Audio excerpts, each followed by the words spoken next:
আমার দাদা তো আমার বাবাকে সবটা লিখে দিয়েছেন, আর ফুপুকে দিয়েছেন মার্কেটের একটা ছোট্ট অংশ। ও, তাহলে তো তোমার এসব জিনিস নিজের আদায় করা ছাড়া সিদ্ধান্ত নেওয়া ঠিক হবে না। তুমি আগে এসব নিজের করে নাও, তারপর একটা সিদ্ধান্ত নাও। তাহলে এখন আমি কি করব?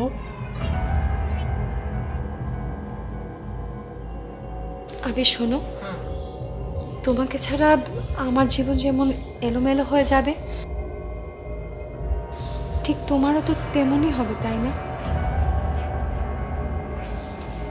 তুমি বুঝতে পারছো এসব সব কিছু যে আন্টির জন্যই হচ্ছে। আন্টি যে কেন এমন করছে?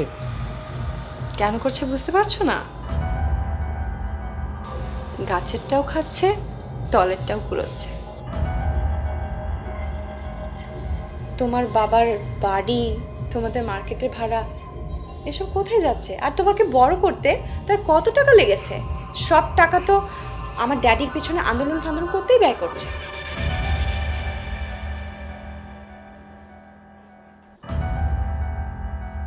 আর এসব করছে তার স্বামীর বিরুদ্ধে সব প্রতিশোধ নিতে।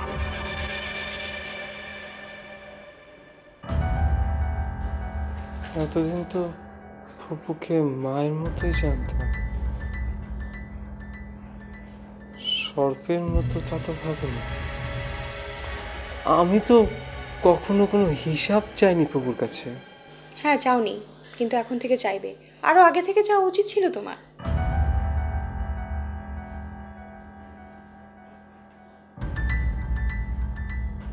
আমি না ভুল করেছি জানো। হ্যাঁ, আর তোমাকে ভালোবেসে সেই ভুলের মাসুলটা আমি দিচ্ছি। তুমি তোমার আন্টির সাথে ঝামেলা শেষ করো, তারপরে আমাকে ডেকো। What's this? The logo of the company. Ah, okay. That's quite nice. আবির, তুই এসব কি বলছিস? হ্যাঁ ফুপু, দেখো তুমি আমার জন্য অনেক কষ্ট করেছো। ছোটবেলায় আমার বাবা মা মারা যাওয়ার পর তুমি তো আমাকে কোলে পিঠে করে মানুষ করেছো, কিন্তু এর মানে তো এই না যে তুমি আমার বাবার সম্পত্তি দখল করে নেবে।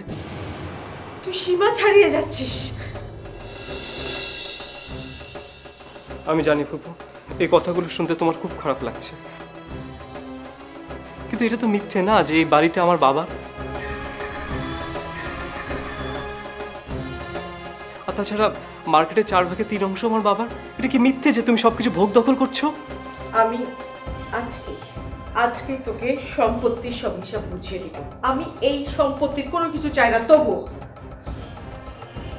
ববির সাথে তোর সম্পর্ক আমি মেনে নেব না।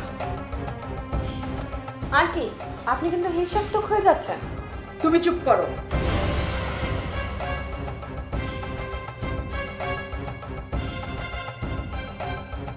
ফুপু, ববি খারাপ কিছু বলেনি। আর তাছাড়া ববির বাবার সাথে তোমার ব্যক্তিগত খারাপ সম্পর্ক, সেই জন্য তোমরা সেপারেশনে আছো। কিন্তু তাই বলে তো এটা না যে আমার বাবার সম্পত্তি তার বিরুদ্ধে তুমি খরচ করবে।